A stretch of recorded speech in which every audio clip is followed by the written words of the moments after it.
Perkenalkan, nama saya Bidan Puspita. Di sini saya bertugas bidan hari ini. Kalau boleh tahu dengan Ibu siapa? Ibu Ayu. Ibu Ayu. Ibu Ayu, ada yang bisa saya bantu? Jadi gini Bu, 6 bulan lagi kan saya mau menikah. Saya ingin mengetahui apa saja persiapan untuk pranikah. Soalnya tadi tuh dari KUA disuruh ke sini. Oh, dari KUA-nya disuruh ke sini dulu ya untuk dapat surat pranikahnya ya. Ya. Nah, di sini sebelum kita lanjut untuk tindak lanjut dari KUA-nya, nanti kita akan menjelaskan beberapa tentang kesehatan reproduksi dan seksual bagi calon pengantin Ibu ya. Jadi kita gunakan lembar balik. Mohon maaf karena lembar baliknya lagi rusak, saya menggunakan laptop Bu ya, dan nanti saya jelaskan beberapanya. Tuh Bu ya. Nah, kita mulai dari halaman pertama Bu ya. Selamat datang di konseling pranikah namanya Bu ya. Di sini kita akan siapkan untuk kedepannya kan 6 bulan lagi ibunya menikah. Apa saja sih yang perlu disiapkan oleh ibu sama pasangan yang belum nikah, yang akan mau menikah ya. Nah, di sini kalau boleh tahu calonnya dari satu daerah apa tidak Bu? Tidak. Oh iya, jadi ibunya datang sendiri, nanti calonnya di sana Bu ya untuk cek. Oke, nggak apa-apa sih ya. Tapi kalau udah calonnya bisa di sini, nanti bisa konsultasi berbarengan Bu ya untuk pemeriksaannya. Sekarang saya hanya akan memberikan informasi tentang apa persiapan pranikah itu sendiri ya. Nah, Ibu, kita masuk pada gambar selanjutnya Bu ya. Nah, di sini ada janji nikah. Janji nikah atau akad nikah itu sendiri yaitu janji yang diucapkan atas nama Tuhan Yang Maha Esa yang merupakan awal dari kesepakatan bagi calon pengantin untuk saling memberikan ketenangan dengan mengembangkan hubungan dasar saling cinta dan saling kasih. Pernikahan di sini adalah awal dari terbentuknya keluarga. Selanjutnya ya, hak reproduksi dan hak seksual, di mana di sini memiliki beberapa hak dalam reproduksi dan seksual. Di antaranya yang pertama memiliki hak yang sama untuk memutuskan kapan akan punya anak, kapan akan berapa jumlah anaknya, berapa jumlah jarak dari anak tersebut. Itu yang kedua yaitu memberikan informasi terhadap kesehatan reproduksi seksual serta efek samping obat-obatan, alat tindakan medis yang digunakan untuk mengatasi masalah reproduksi kesehatan. Ini intinya kita memberitahu kepada pasangan apa saja sih kesehatannya kita dan suami istrinya, nanti jika ada masalah bisa ditangani lebih lanjut ya. Yang ketiga yaitu mendapatkan informasi yang mudah, lengkap, akurat tentang penyakit menular seksual agar perempuan dan laki-laki terlindungi dari infeksi menular seksual atau infeksi saluran reproduksi. Itu juga bisa. Nah, serta memahami upaya pencegahan. Di sini kita fokusnya memahami, kan nanti kita cek dulu dari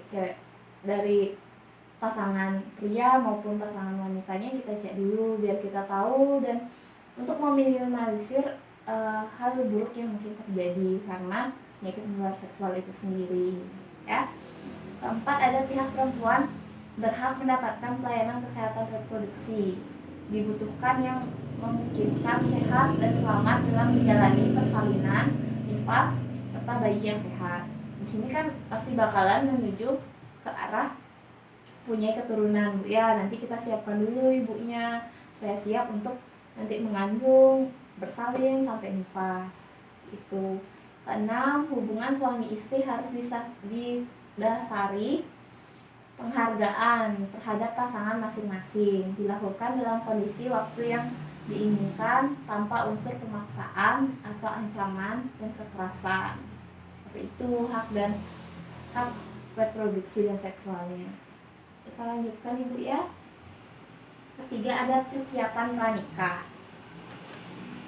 Persiapan pranikah itu sendiri yaitu persiapan pranikah. Persiapan pranikah ini ada beberapa Ibu. Yang pertama ada pemeriksaan fisik.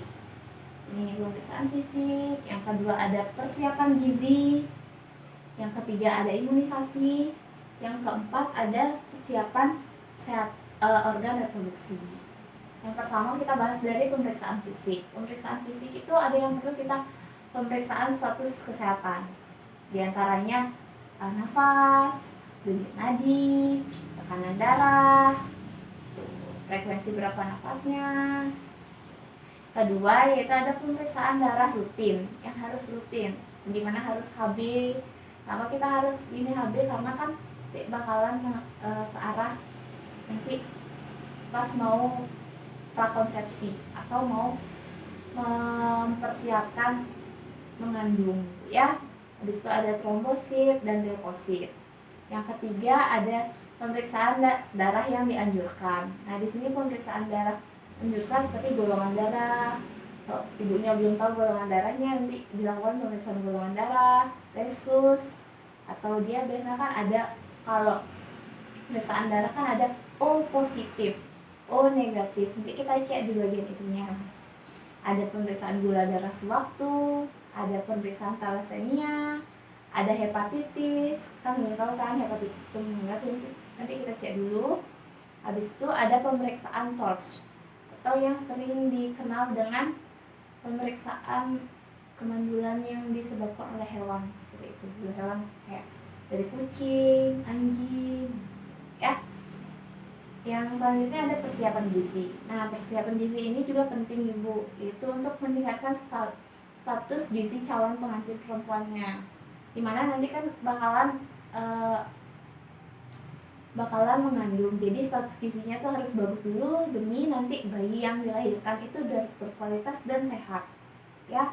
Yang ketiga ada imunisasi TT. Jadi nanti ibu sebelum hamil sebelum menikah kita imunisasi dulu.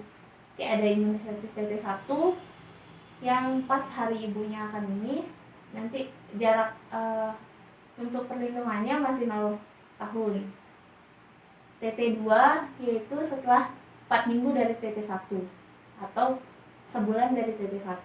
Nanti perlindungannya itu selama 3 tahun. TT 3 8 minggu dari TT 2 yaitu perlindungannya 5 tahun. TT 4 1 tahun dari TT 4. TT 5 TT 3 maksudnya, maaf Bu ya, perlindungannya 10 tahun. TT 5 1 tahun setelah TT 4, perlindungannya 25 tahun. Nah, selanjutnya itu menjaga kebersihan organ reproduksi. Di sini, ini adalah organ reproduksi. Nanti itu harus menjaga kebersihan organ reproduksi itu, yaitu dengan cara yang pertama mengganti pakaian sehari 2 kali digantinya Bu ya. Yang kedua yaitu menggunakan pakaian yang tidak ketat dan berbahan non sintetis, pakaian dalam Bu ya. Ya setidaknya biar yang bahannya tuh nyaman dipakai di pakaian dalam ibunya. Mengganti pakaian dalam sehari 2 kali gitu ya. Yang ketiga yaitu membersihkan organ reproduksi. Jadi nanti kalau cebok ibunya boleh dari depan ke belakang ya. Itu dari labia di luar tuh boleh ke belakang, jangan dari belakang ke depan, karena kan di belakang tuh ada anus atau tempat biasanya gini tanpa tuh, nanti itu takutnya kalau itu dari belakang ke depan itu kumannya akan masuk tuh, ya. Selanjutnya yaitu pakaian handuk yang bersih. Pakailah handuk yang bersih, kering dan tidak berbau. Keempat, tidak boleh terlalu sering menggunakan cairan desinfektan di bagian vagina. Misalkan ada sabun vagina, itu tidak dianjurkan karena vagina itu sendiri sudah biasanya terdiri dari bakteri yang akan melawan bakteri jahat yang akan masuk. Jadi kalau itu bakterinya semua dibunuh, takutnya nanti malah bakteri yang jeleknya yang masuk banyak. Seperti itu, ya. Jangan memakai pembalut yang tipis terlalu lama. Minimal pembalut itu diganti 4 jam sekali, atau setelah buang air kecil, atau setelah buang air lah, buang air besar, entah itu buang air kecil.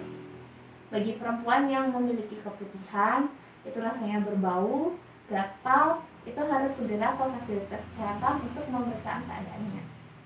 Bagi laki-laki dianjurkan untuk sunat kesehatan. Gitu. Ya, kita lanjut Ibu ya. Ini ada namanya tindakan kekerasan yang mengganggu pernikahan. Di sini kan ada beberapa, ada kekerasan fisik, kekerasan psikis atau emosi ibunya, kekerasan seksual, dan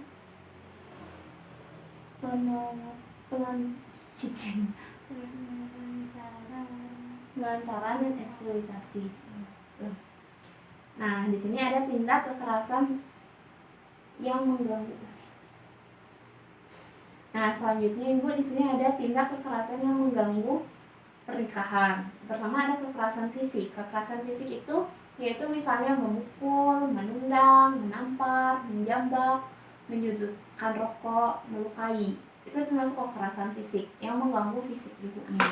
Yang kedua yaitu kekerasan psikis atau kekerasan emosional ibunya, yaitu seperti menghina, berkomentar yang jelek-jelek tentang ibunya, atau merendahkan, melarang istri yang mengunjungi saudara atau teman-temannya, seperti itu. Yang ketiga ada kekerasan seksual, di mana di sini kekerasan seksual yaitu memaksa dan menuntut hubungan seksual tanpa ibunya mau melakukannya, seperti itu. Ibunya sudah menolak tapi terus dipaksa, itu masuk dalam kekerasan seksual, ya. Yang ketiga ada penelantaran. Yang keempat ada penelantaran. Penelantaran ini tidak memberikan nafkah istri, melarang istri bekerja, tapi melarang istrinya bekerja. Sudah tidak diberikan nafkah, habis itu melarang istrinya bekerja. Itu masuk dalam kekerasan yang mengganggu pernikahan. Yang keempat adalah eksploitasi atau pemanfaatan, pemberdayaan, perbudakan ibunya. Seperti itu, ya. Selanjutnya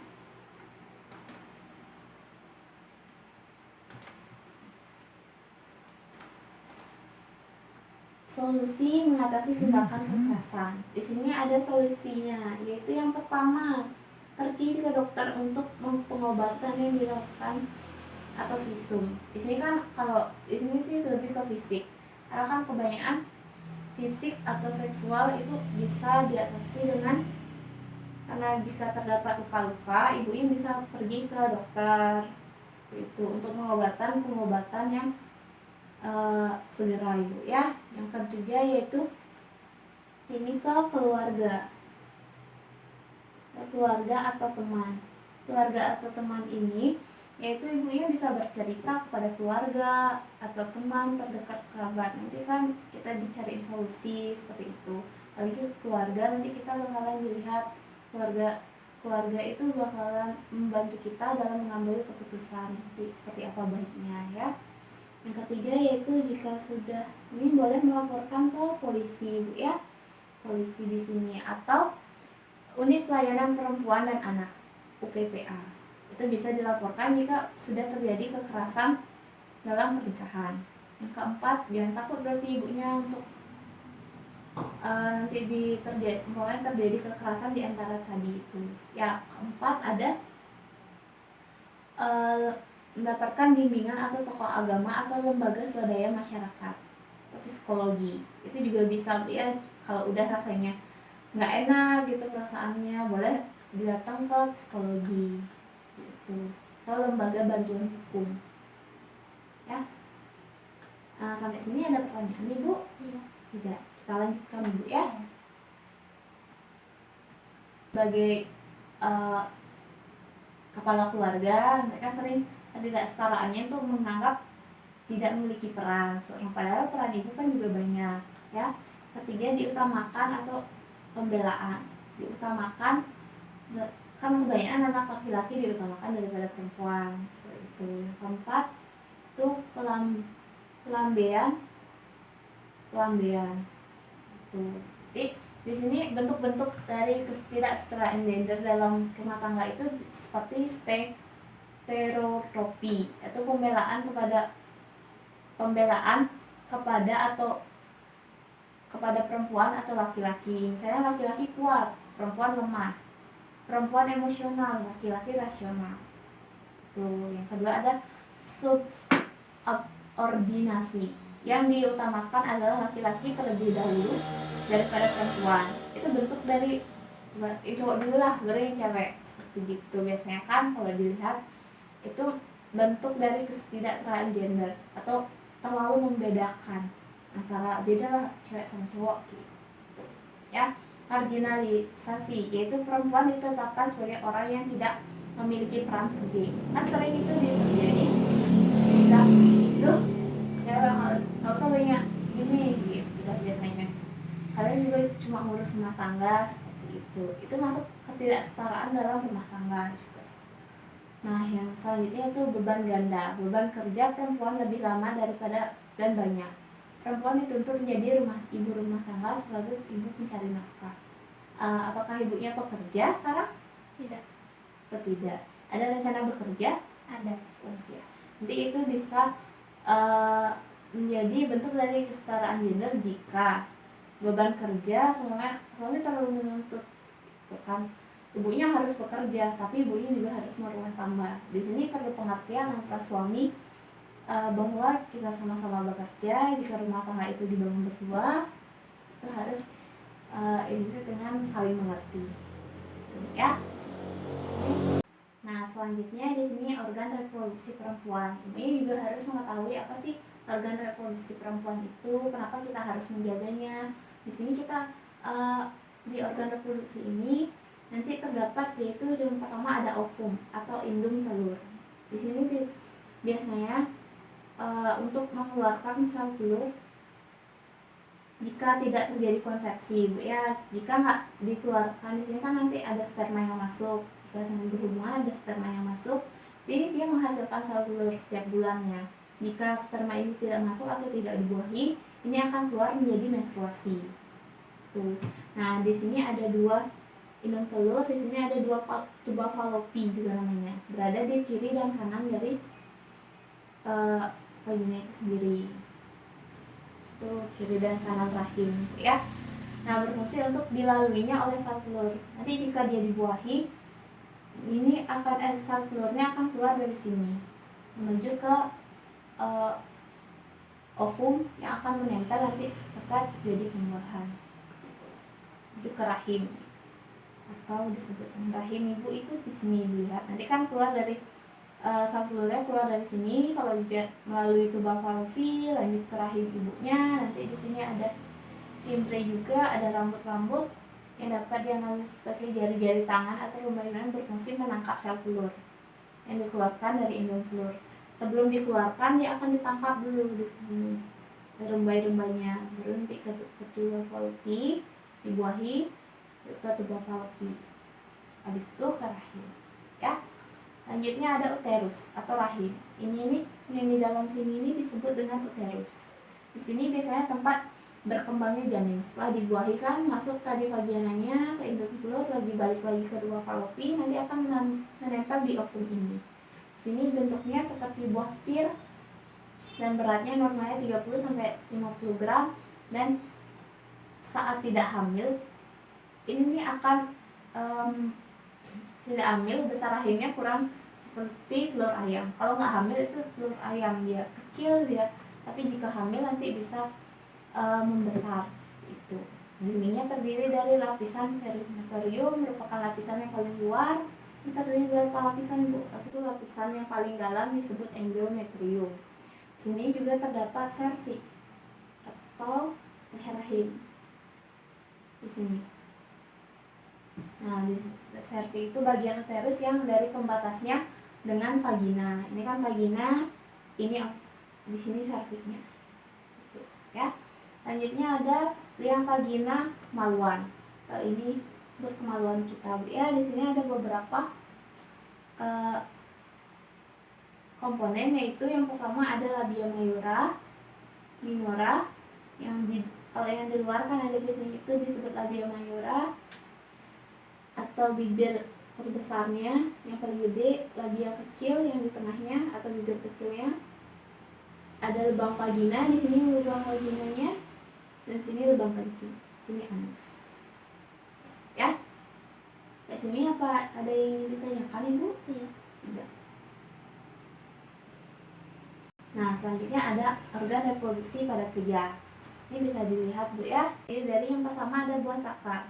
Ini buah sakar, terdapat 2 buah sakar yang digunakan untuk menghasilkan sperma.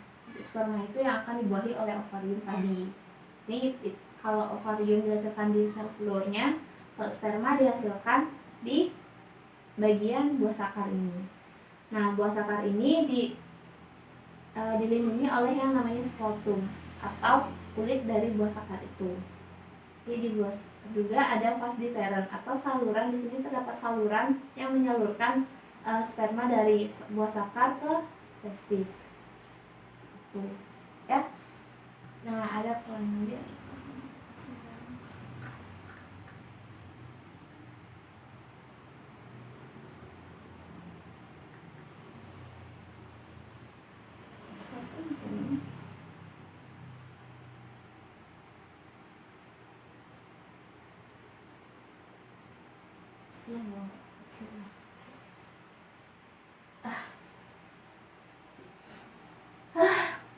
Di wajahnya.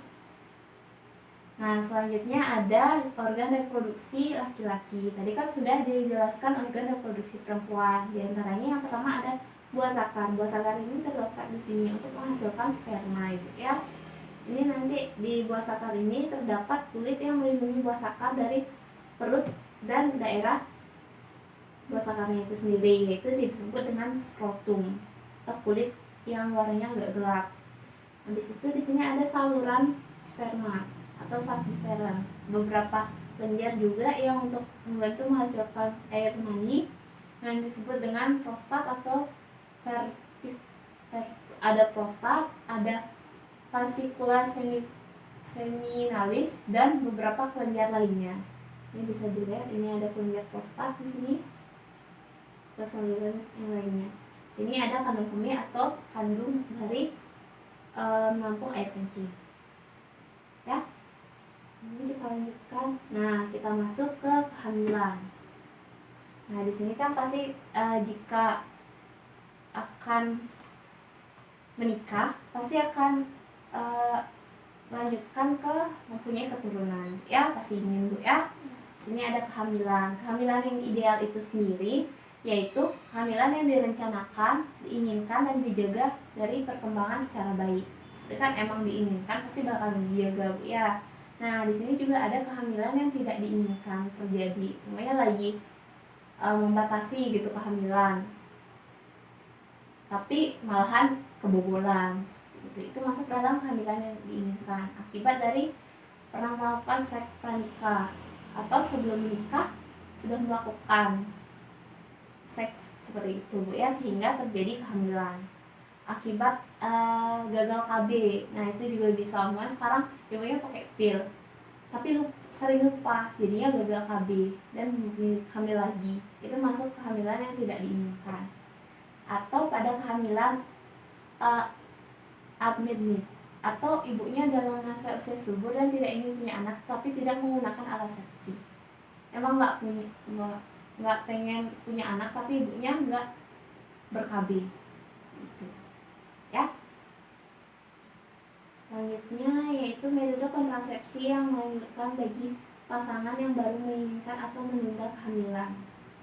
Nah, ini beberapa konsep alat kontrasepsi yang untuk menunda kehamilan. Yang pertama ada metode jangka pendek di sini. Jangka pendek itu bisa menggunakan pil, kondom, kan ada pil itu, juga kondom dan suntikan. Kalau metode jangka panjang ini nih biasanya kalau pil per hari ya minumnya. Kalau kondom ya pas berhubungan bisa dipakai. Kalau suntikan biasanya ada suntikannya 1 bulan sama 3 bulan. Bahkan sekarang udah ada yang 2 bulan. Kan? Kalau jangka panjang ini biasanya yang pertama yaitu ada implan. Itu kan bisa digunakan selama 3 tahun.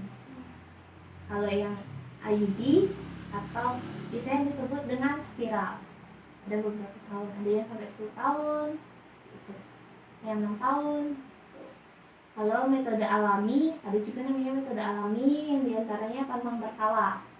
Pantang berkala di sini yaitu bisa pas ibunya dari masa subur itu tidak pas berhubungan tidak pada masa subur atau masa ovulasi. Tuh ada pengukuran suhu basal, ada penilaian lendir vagina. Biasanya kalau usia reproduksi lendir vaginanya tuh bening dan agak sedikit basah dan banyak. Nah, selanjutnya proses kehamilan. Nah, proses kehamilan di sini bisa dijelaskan Bu ya. Proses kehamilan di mana di sini kan nanti sperma masuk melalui kedua falopi, nanti ada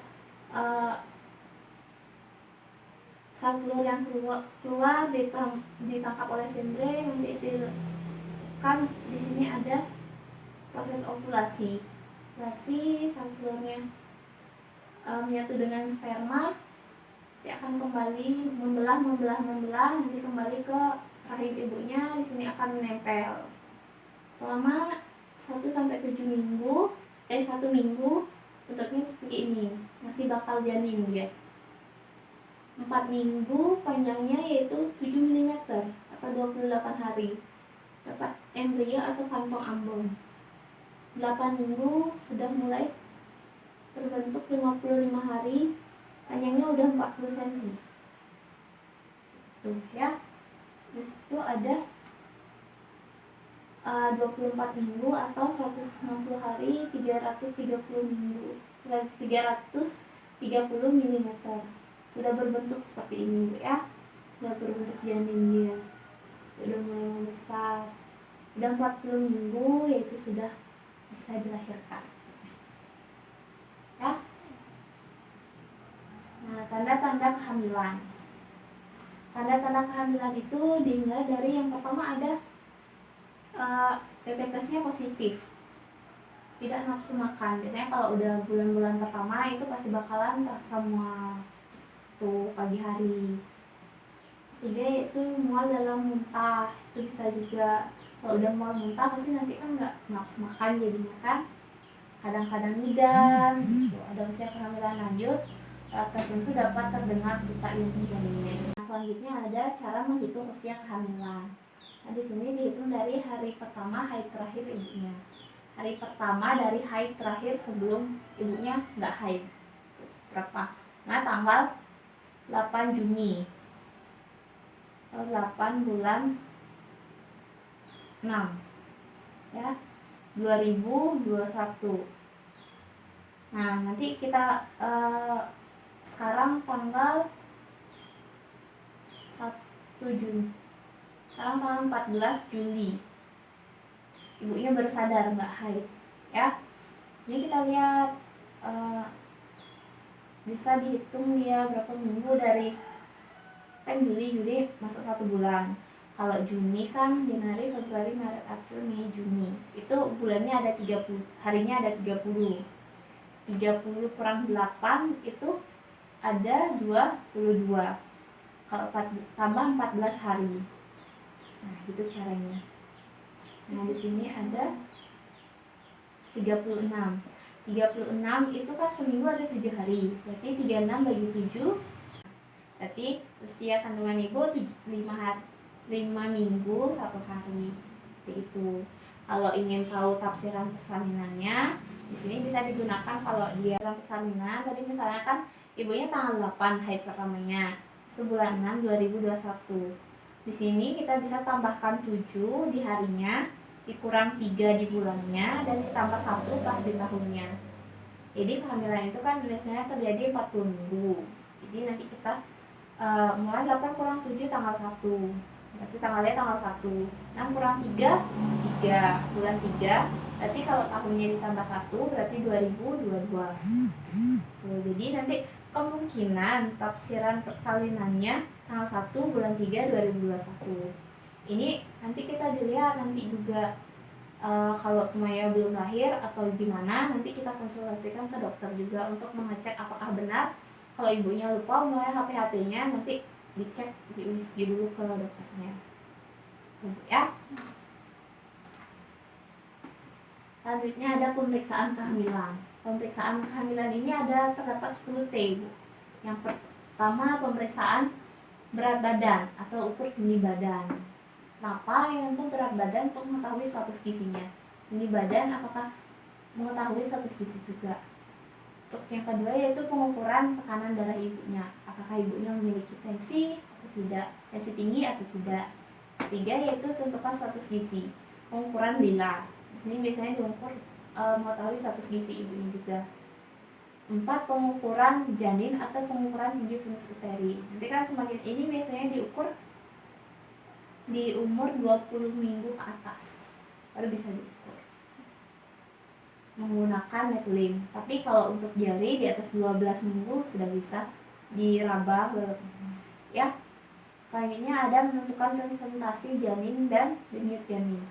Jadi bisa kan kalau udah ada denyutnya nanti kita leopard di mana begini janinnya, di kiri apa di kanan, apakah kepalanya di bawah atau di atas. Keenam ada seperti ini ukuran janinnya. Ini tekanan darahnya.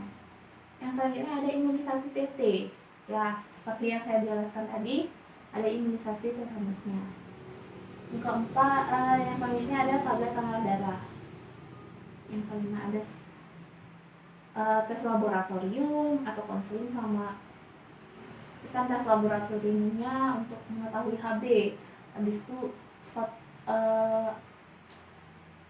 penyakit menular lainnya, penyakit menular seksual, tes bulan, semen besar. Empat ada sarana konseling kehamilan.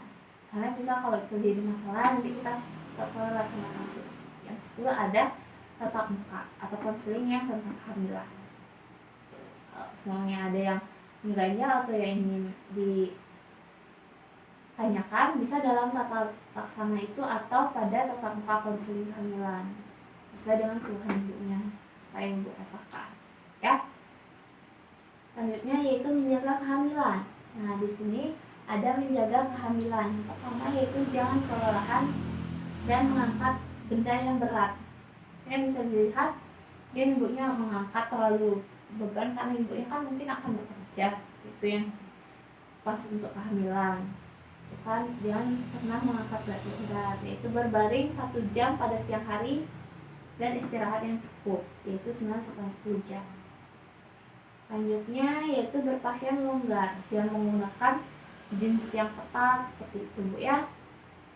Alas kaki tidak boleh memakai hak tinggi karena akan membahayakan Bu ya, nanti kan hamil semakin berat apalagi pakai hak tinggi takutnya kan jatuh. Di situ berjalan 30-60 menit setiap harinya, rajin jalan-jalan untuk sirkulasi cairan di dalam tubuh ibunya juga ya, karena kan perutnya semakin membesar jadi sirkulasinya pasti bakalan, dan jangan juga terlalu berlebihan ya, semua yang berlebihan itu tidak baik. Tidak merokok dan menghindari asap rokok karena itu berbahaya juga untuk janinnya, nanti kan jadinya ibunya merokok pasif, apa yang dihirup ibunya nanti kan mengandung oksigen yang akan diberikan ke bayinya. Selanjutnya makanan-makanan yang bergizi ya. Selanjutnya menu selama kehamilan. Nah di sini kan kalau udah menginjak kehamilan, makanan-makanan yang bisa dimakan selama kehamilan. Pertama yaitu pada kehamilan 1-3 bulan itu biasanya makanan dalam porsi yang kecil tapi sering, karena di sini kan ada mual muntah yang akan ibu alami. Tuh. Makanan-makanan yang mudah dicerna, menghindari makanan merangsang seperti pedas, asam, alkohol seperti itu. Ya, hindari karena kan masih dalam kondisi biasanya hidam gitu, itu agak emang cepat buat agak mual, jadi dihindari makanan asam dan pedas. Makanan-makanan yang segar, makan makanan yang segar, serat, banyak seratnya, sedikit lemaknya, dan banyak mengandung cairan maupun karbohidrat. Karbohidrat di sini untuk tenaga ibunya nanti dan nutrisi bayinya. 3 yaitu banyak minum air putih yang banyak, termasuk 1 gelas susu setiap harinya untuk membantu pertumbuhan janinnya. Ya. Nah, pada kehamilan selanjutnya yaitu kehamilan 4-6 bulan, makan kira-kiranya 1 piring per hari. Ditambah makanan yang ditambah, biasanya kan makannya 2-3 kali sehari. Di sini bisa ditambah 1 piringnya per hari, karena di sini kan udah ada 2 di untuk nutrisi ibunya, bukan saja nutrisi ibunya lagi kan ada bayinya, jadi itu harus ditambah untuk asupan ke adiknya juga. Itu makan mengandung protein seperti ikan, daging, tahu, tempe itu boleh yang mengandung protein. Selanjutnya dapatkan juga zat gizi seperti mineral dan vitamin. Yang ada tambahan zat kapur atau yang disebut di sini kalsium yang perlu untuk ibunya. Seperti kalsium nggak selamanya dari susu, bisa dari makanan juga, yaitu ikan teri, kacang-kacangan, sayuran hijau. Gitu. Selanjutnya 7-9 bulan, makanan ditambah kira-kira 1 piring per hari.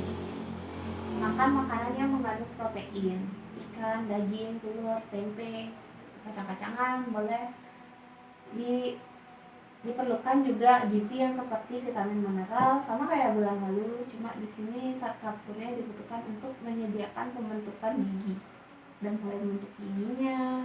Nanti kalsiumnya nanti akan dibantu juga sama suplemen. Selanjutnya yaitu kehamilan dan persalinan beresiko. Ada 4 terlalu dan 3 terlambat. 4 terlalu di sini yaitu terlalu muda, yaitu umurnya kurang dari 20 tahun. Sini mohon maaf, ibunya umurnya berapa ibu? 22. Masih dalam batas tidak terlalu muda bu ya, dan juga tidak terlalu tua. Kedua ada tidak terlalu tua atau di atas lebih dari 35 tahun. Terlalu sering hamil, anak lebih dari 3 juga bisa ya. Terlalu dekat jaraknya, anaknya belum 2,5 tahun udah hamil lagi, itu beresiko. Dan 3 terlambat mengambil keputusan untuk mencari upaya kedaruratan. Seperti ada kedaruratan, ibunya terlambat melakukan penanganan, jadinya itu akan beresiko kepada janin dan ibunya. Terlambat tiba di fasilitas kesehatan, itu juga bisa. Kalau udah rasanya ada yang aneh, segera periksa ke tenaga kesehatan. Terlambat mendapatkan pertolongan medis yang adekuat, terlambat juga itu juga akan berisiko ya. Umur yang ideal yaitu umurnya diantara di atas 20 tahun sampai di bawah 30 tahun. Yang terlalu sering dan yang terlambat datang ke fasilitas kesehatan. Tanda bahaya kehamilan. Nah, selanjutnya kita akan dari tadi kan sudah ada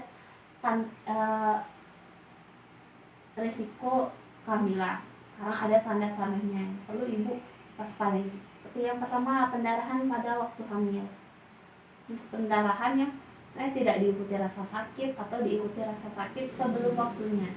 Tafsirannya ini sudah ada sakit sebelum ini, jadi atau lebih maju gitu sakitnya, masih umur hamil kecil kok udah ada pendarahan. Yang kedua yaitu bengkak pada kaki, tangan atau muka dan wajah. Nah di sini perlu diwaspadai ibu kalau udah kakinya bengkak, ada bengkak di muka juga, rasanya pusing seperti itu bisa jadi nanti tanda-tanda preeklampsi, itu membahayakan ibu dan janin ya. Ada demam panas tinggi dan 2 hari, itu juga diwaspadai ibu ya. Keluar cairan ketuban sebelum waktunya, belum sakit-sakit, belum ini nggak ada kontraksi udah keluar cairannya, itu segera ke fasilitas kesehatan. Muntah terus menerus dan makan tidak mau, beda sama ngidam bu ya. Kalau ngidam kan kita masih bisa makan, masih bisa diminum. Kalau udah sampai nggak bisa sama sekali, itu sudah masuk tanda bahaya, karena takutnya nanti ibunya kan dehidrasi. Selanjutnya ada berat badan yang tidak naik pada trimester kedua. Nah, trimester kedua dan ketiga ini harusnya sudah ada perkembangan pertumbuhan janin. Jika tidak ada kenaikan berat badan, takutnya nanti ada risiko di lanjutan. Janinnya tidak berkembang dengan baik, nutrisinya tidak tercukupi, seperti itu ya. Nah, kondisi emosional ibu hamil. Ini juga kondisi emosional ibu hamil itu harus diperhatikan. Yang pertama, pasti ibu hamil itu mudah tersinggung, sensitif, uring-uringan, manja, itu pastikan, karena apalagi anak pertama itu pasti mudah marah, tidak bersemangat, kayak kalau udah ngidam itu beberapa perasaan yang mungkin terjadi. Jadi kita konsultasikan kepada calon suaminya untuk jika ada masalah itu bisa diomongin juga sama bidannya waktu pemeriksaan ibu hamil. Ini kalau nanti kan sama suaminya bisa. Perasaan mudah lelah. Nah, di sini juga tidak mau makan, tidak mau tidur nyenyak, karena kan sudah mulai rasanya sesak, itu kan perutnya udah mulai membesar. Hal tersebut disebabkan oleh perubahan kondisi fisik juga. Nah, yang ketiga, mencemaskan perubahan fisik dan akhirnya khawatir perkembangan bayinya dalam lahir. Khawatir bila bayinya meninggal, cacat, itu juga emosional. Biasanya kan kita agak takut, aduh ini gimana ya, gini kalau kehamilan pertamanya. Kalinya ingin diperhatikan. Nah, semua ibu hamil kan ingin diperhatikan juga pas ngidam gitu. Makanan-makanan yang mungkin sulit didapat, tersebut semata-mata keinginan diperhatikan oleh keluarga dan suami. Ya. Tips penasaran ibu hamil. Nah, di sini jika terjadi hal-hal tersebut, kita bisa dapat relaksasi. Maka ada kan ada banyak kayak ngidam gitu, bisa kalau ada keluhan-keluhan yang lain bisa relaksasi sederhana sehingga menimbulkan perasaan nyaman. Ini ibunya harus pintar-pintar juga menyamankan diri ibu. Tuh kayak relaksasi, anggap ini kehamilan yang menyenangkan. Tuh. Ibu harus merasa santai, ajaran ibu untuk menenangkan pikiran dengan membatasi ibu membayangkan hal dan sebuah tempat yang nyaman. Ini tugas suami biasanya juga bisa ya untuk menjaga relaksasi ibu hamil. Nanti kita akan konsultasikan kepada calon suaminya juga. Nah, selanjutnya ini ada program perencanaan pencegahan komplikasi atau P4K dan kesejahteraan ibu dan anak. Nah, nanti kan ibunya hamil. Jadi kita ada pengisian program persalinan dan pencegahan komplikasi seperti ini. Kita dapat bukunya dulu, KIA. Ini akan dibawa sampai anaknya usia 5 tahun. Ini harus dijaga Bu, dari ibunya hamil, pertama kali periksa, sampai nanti bersalin, sampai nanti melahirkan, sampai anaknya itu datang ke posyandu. Nanti itu akan dicatat semuanya Bu, untuk melihat perkembangan kondisinya. Tuh, di sini pada nanti kalau udah kehamilan trimester keempat, dia akan ditempelkan seperti ini untuk perencanaan. Ibunya mau nama ibunya siapa, tafsiran persalinannya kapan, penolongnya mau siapa, tempat persalinannya mau di mana, pendampingnya siapa, transportasinya siapa, dan calon pendonornya siapa. Nah, di sini tadi kan di pemeriksaan fisik ada yang namanya pemeriksaan golongan darah. Itu perlu untuk pendonornya nanti. Jika ini sudah dipersiapkan terlebih dahulu, nanti pas lahiran ibunya nggak bingung mau lahiran di mana sesuai dengan kondisi ibunya. Nanti pas periksa akan diperiksanya oleh bidannya atau dokternya yang rawat. Ya. Nah, saja sih tanda-tanda ibu melahirkan. Nah, di sini ada perutnya mulai secara teratur ibu ya. Setiap berapa gini tuh datang dia kencang rasanya perutnya, gitu. Sering dan lama. Dalam 60 detik itu bisa datang 2 kali, 3 kali gitu. Lendir bercampur darah dari jalan lahir. Bedakan lendir sama darah yang mengalir. Kalau lendir kan biasanya dikit-dikit. Kalau darah yang mengalir, lendir darah biasanya kan kalau darah itu pendarahan emang benar ser gitu banget darahnya. Tuh. Keluar air ketuban dari jalan lahir. Nah, ini air ketuban itu ibunya harus peka yang mana air ketuban. Biasanya kalau air ketuban itu ada putih-putihnya gitu, kayak ada pengapurannya. Nah, bayi biasanya lahir 12 jam sejak bulan tersebut. Yang pertama. Kalau yang pertama. Ya. Nah, persalinan ditolong oleh petugas kesehatan. Di sini pentingnya persalinan ditolong oleh petugas kesehatan. Jangan sekarang sudah tidak dianjurkan untuk persalinan dilakukan oleh dukun ya, jadi harus ke petugas kesehatan. Petugas kesehatan merupakan orang yang sudah terampil membantu persalinan sehingga keselamatan ibu dan bayi lebih terjamin. Apabila terdapat kelahiran atau cepat diketahui atau kelainan akan cepat diketahui, segera ditolong atau dirujuk ke puskesmas atau rumah sakit. Persalinan yang ditolong oleh tenaga kesehatan digunakan alat yang aman sehingga mencegah terjadinya infeksi bahaya kesehatan lainnya. Ya. Selanjutnya yaitu ada kan habis persalin ada perawatan pasca persalinan, dimana yaitu yang pertama ada perawatan tali pusat. Nah, perawatan tali pusat ini biasanya dilakukan kalau masih di rumah bidan biasanya bidannya ya yang ngelakuin. Tapi kalau udah di rumah, itu ibunya kalau mau mandiin, biasa mandiin Bu, biasa disabunin biasa. Cuma nanti dikeringin, jangan dikasih apa-apa lagi, cukup dikeringin, nanti dipasang khas steril lagi yang didapatkan dari bidan. Habis itu udah, jangan dikasih minyaknya, jangan ya. Selanjutnya itu pemberian imunisasi. Nanti kan habis itu kalau ada kunjungan lagi kan ke bidan atau ke posyandu bisa dilakukan kunjungan imunisasi. Imunisasi ada HB, BCG, untuk mencegah tuberkulosis, polio, DPT itu masih banyak lagi ya. Nah, selanjutnya yaitu biasanya sih yang diberikan waktu pasca persalinan itu hanya ini: infeksi HB, hepatitis B, BCG, dan polio untuk bulan pertama. Selanjutnya yaitu minum kapsul vitamin A yang merah. Biasanya ibu hamil setelah melahirkan dikasih vitamin A. Menggunakan kontrasepsi. Nah, biasanya setelah bersalin itu bisa ada beberapa kontrasepsi yang bisa langsung dipasang, seperti IUD. Itu bisa langsung dipasang setelah bayinya lahir dan hari-hari lahir.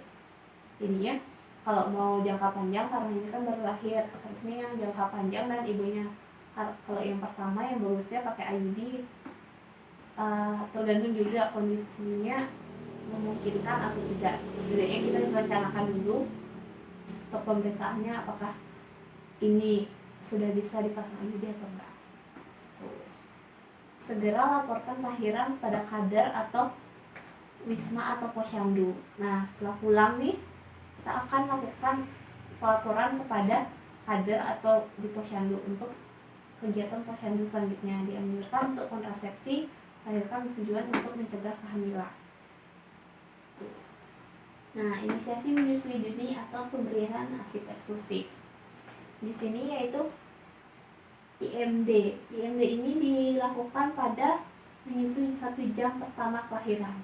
Nah, habis lahir ada yang beberapa habis lahir langsung didekap gitu, untuk meningkatkan body attachment atau keikatan ibu dengan bayinya, juga untuk menjaga kehangatan, dimana IMD ini juga penting, yaitu dimana nanti fungsinya untuk adik bayinya mendapatkan kolostrum atau suatu itu ASI yang benar-benar banyak akan antibodi dan gizi vitaminnya itu paling banyak di pada saat itu untuk mendapatkan kolostrumnya. Ini ada ASI eksklusif. ASI eksklusif ini memberikan ASI selama 6 bulan tanpa makanan tambahan. Tidak boleh cuma ASI saja dia ini.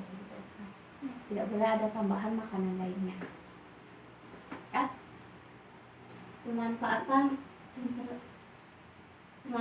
pemberian ASI. Nah, di sini ada pemberian ASI. Manfaatnya yaitu mengandung gizi yang bernilai sangat tinggi, baik jumlah maupun mutu yang untuk pertumbuhan serta perkembangan bayi, anak, termasuk dalam bentuk imun dalam tubuh. Nah, di sini kan ASI itu banyak sekali kandungannya. Di antaranya yang pertama ada untuk antibodinya itu sendiri, daya tahan tubuhnya, gizinya juga banyak di sana. Sehingga nanti mendapatkan pertumbuhan tulang gigi yang baik dan sempurna jika mendapatkan ASI.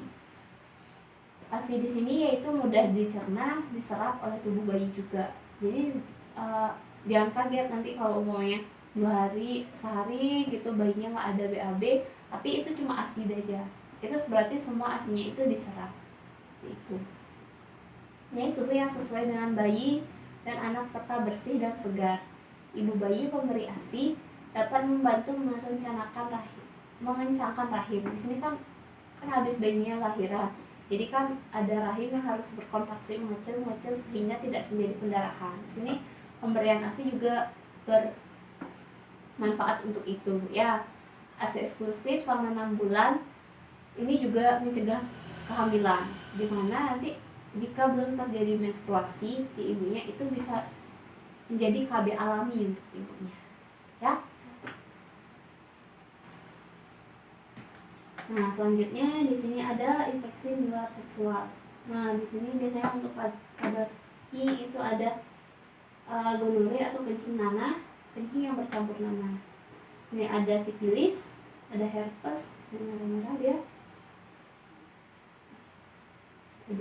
Ya, infeksi menular seksual. Jadi nanti kita akan melakukan pemeriksaan darah ibu dan bayi. Jadi ini dilihat dari kalau ini berdampak pada bayinya juga nanti. Amniosis, habis itu terdapat di mata bayi, nanti takutnya kan infeksi dia. Ini pada vagina, dia candidiosis, candida atau jamur. Ini ada di porcelain juga, ada vagina bakteri, terjadi keputihan di sini terus menerus. Ini melalui infeksi saluran reproduksi, salurannya. Tadi kan di sini infeksi menular seksual.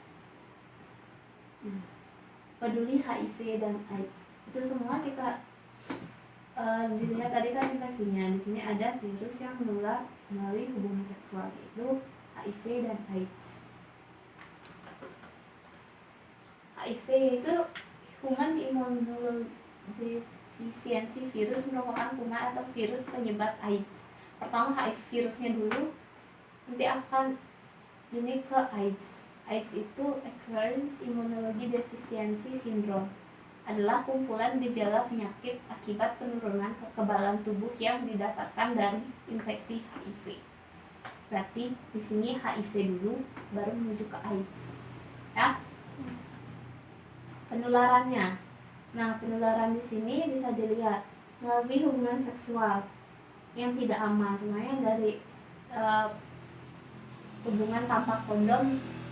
Kondom itu bisa melindungi dari HIV itu sendiri. Jadi kalau dengan penderita HIV, ibunya tidak menggunakan kondom, itu akan mulai penularan oleh air mani atau cairan vagina masuk ke darah aliran darah pasien, atau melalui selaput mucosa yang berada di dalam vagina, penis ataupun dubur. Yang kedua, HIV dapat melalui transfusi darah yang mengandung HIV. Melalui transfusi darah, biasanya melalui donor darah juga bisa. Selanjutnya yaitu karena pengguna narkoba atau suntikan bergantian. Sini suntikan itu wajarnya sekali pakai. Jadi tidak boleh dipakai oleh orang yang bergantian. Itu pengguna narkoba juga bisa. HIV menular melalui ibu ke bayi saat kehamilan. Itu juga bisa.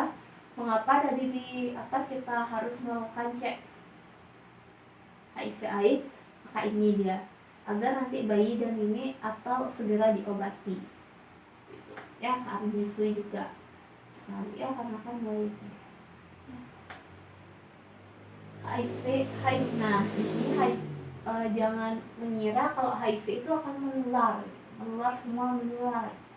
HIV tidak menular melalui makan minuman bersama, karena memakai peralatan makan minum bersama. Nah, ini kan tidak dilewati di pembuluh darah. Lalunya berenang bersama itu tidak bisa. Bersentuhan dan berjabat tangan, berpelukan hingga serumah bersama. Nah, kalau berjabat tangan itu apakah bisa? Tidak. Kecuali nanti kan pokoknya ada cair luka. Kalau ibunya ada luka, kirinya ada luka juga, itu saling itu memungkinkan. Tapi kalau cuma berjabat tangan tidak ada ini, tidak akan. Ya, gigitan serangga tidak bisa. Ya. Nah, waspada tindakan penularan menunjukkan gejala.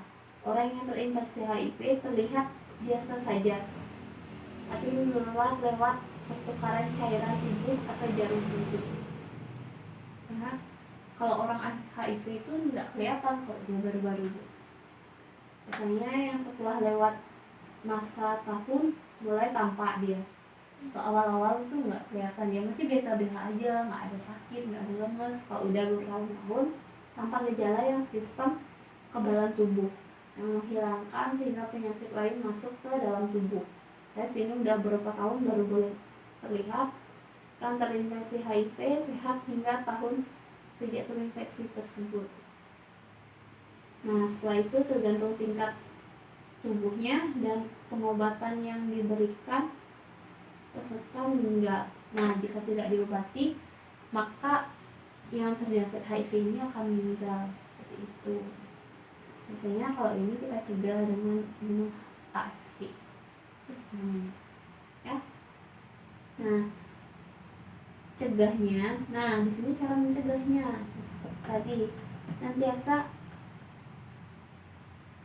saling setia. Di sini untuk mencegah HIV, saling setia dengan pasangan. Kan sudah mengadakan pranikah, semuanya udah normal-normal aja. Itu kalau kita mau setia, tidak berganti-ganti pasangan, itu untuk mencegah HIV juga. Baik. menggunakan kondom. Bila perlu menggunakan kondom untuk mencegah di antara salah satu nanti penularan untuk HIV AIDS itu sendiri. Tidak menggunakan narkoba atau suntikan yang bersamaan. Ya. Kanker pada perempuan. Nah, di sini ada di perempuan juga ada kankernya. Nah, kanker pada perempuan itu sendiri terdapat kanker leher rahim. Ini terjadi di dalam porsio ibunya. Nanti kan kalau vagina itu dibuka, itu namanya ada porsio yang akan menuju ke rahim ibunya. Di sana jika ada kanker biasanya terlihat seperti ini. Gambarannya memerah, iritasi. Dan yang kedua ada kanker payudara. Kanker payudara itu biasanya terjadi di payudara, ada kayak benjolan gitu. Dan terasa sakit, benjolan atau masa, atau pas ini mengeluarkan nanah. Deteksi kanker leher rahim. Nah, di sini ada deteksi kanker leher rahim. Nah, di sini bisa dilihat tuh ya, ini yang porsionya yang normal, ini porsio dengan kanker. Biasanya terjadi iritasi di sini. Ini bisa dilakukan melalui pap smear. Nanti kita tekan alat, di sini kan porsio yang seperti ini. Kita ambil cairannya, kita cek, bawa ke laboratorium. Apakah terjadi ada infeksi atau tidak, apakah ada virus atau tidak. Ini kanker payudara. Jadi ibunya kan semua usia reproduksi. Wanita usia reproduksi itu biasanya beberapa mengalami kanker payudara tanpa disadari. Sini ada beberapa untuk mencegah itu terjadi, kita lakukan sadari di rumah. Tapi kita tanyain dulu kan di rumah ada siapa ya. Jadi kalau nggak di kamar mandi itu diletakkan kaca boleh. Terus itu kita buka beranya, nanti tangannya taruh di pinggang seperti ini. Tapi kita cek ukurannya simetris nggak, apakah ada pembengkakan atau tidak, putingnya bagaimana, itu ada kemerahan nggak, ada nyeri nggak rasanya. Yang kedua, diangkat tangannya ke atas, ada perubahan nggak payudaranya, apakah ada benjolan seperti itu, sama kayak tadi. Kalau dilihat simetris nggak, kalau di sini kan kelihatan di bawahnya. Dan juga yang ketiga yaitu pengecekan puting, perhatikan cairan yang keluar. Nah, di sini apakah biasanya usia reproduksi nggak ada yang keluar, tapi kalau keluar nanah itu hati-hati, segera periksakan ke dokter apapun cairan yang keluar dari ya. Selanjutnya yaitu pijatan payudara sambil berbaring. Nah, pijat nih, dirasain payudaranya, apakah ada yang menggelentang gitu, atau ada benjolan, atau ada massa gitu, akan nyeri, sakit seperti itu ya. Keenam, ada pijatan payudara sambil mandi. Nah, sambil mandi juga bisa. Kalau dipijat, apakah ada massa, ada nyeri nggak, ada benjolan nggak, ya. Selanjutnya, kehidupan seksual suami istri. Nah, dan lanjut ke kehidupan seksual suami istri ini dipengaruhi oleh fisik dan psikis dari kedua belah pihak, baik dari fungsi seksual yang baik. Faktor fisik diantaranya yaitu tidak menyakiti atau pola hidup atau sedang dalam pengobatan tertentu. Faktor psikis antara tidak ada stres, kejenuhan, serta sarana hubungan yang harmonis. Selanjutnya itu gangguan kehidupan seksual dapat terdiri dari suami istri maupun istrinya. Nggak selamanya dari wanita aja, nanti ada dari suami juga gitu. Komunikasi yang menjadi kebutuhan seksual yang masing-masing pihak agar kedua belah pihak sesama-sama puas.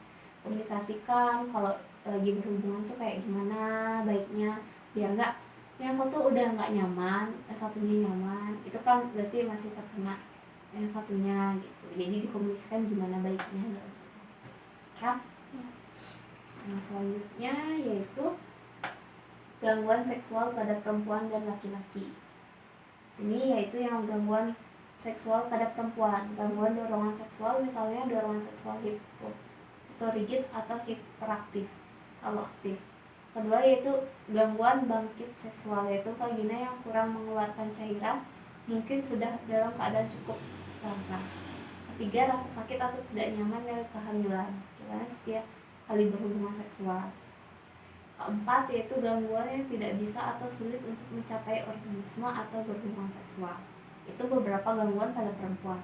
Nah, pada laki-laki biasanya gangguan misalnya dorongan seksual hiperaktif atau hiperaktif, terlalu kuat atau terlalu lemahnya. Disfungsi ereksi atau hipotensi. Hal ini dapat disebabkan oleh faktor fisik, misalnya karena menderita diabetes, biasanya kayak terlalu cepat gitu. Misalnya karena stres juga bisa. Gangguan ejakulasi dini atau justru ejakulasinya terlambat. Karena ada gangguan organisme, yaitu tidak bisa melakukan organisme.